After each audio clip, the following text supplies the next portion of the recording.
प्राचीन हिंदू धर्म ग्रंथों के अनुसार ब्रह्मा जी को सृष्टिकर्ता कहा जाता है।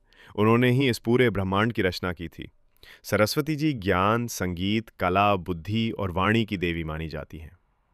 कहानी।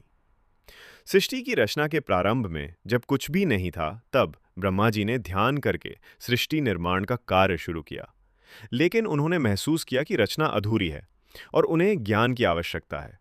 तब भगवान विष्णु ने उन्हें ध्यान करने को कहा। ब्रह्मा जी ने गहन तपस्या की। उनकी तपस्या से प्रसन्न होकर देवी सरस्वती प्रकट हुईं।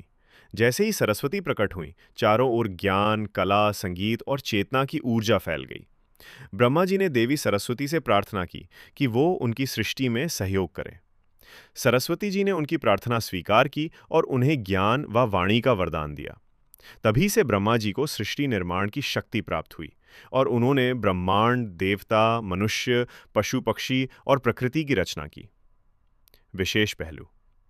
कुछ पुराणों में एक विवादास्पद कथा भी मिलती है, जिसमें बताया गया है कि ब्रह्मा जी ने सरस्वती जी को अत्यंत सुंदर रूप में देखा और उन्हें पसंद किया। सरस्वती जी ने उनसे दूरी बनानी चाहिए, लेकिन ब्रह्मा जी ने कई सिर और मुख बना लिए ताकि वे हर दिशा से उन्हें देख सकें। इससे महादेव शिव नाराज हुए और उन्होंने ब्रह्मा जी के एक मुख को काट दिया। इस कथा का उद्देश्य ये दिखाना है कि संयम और मर्यादा का पालन ईश्वर से भी अपेक्षित है।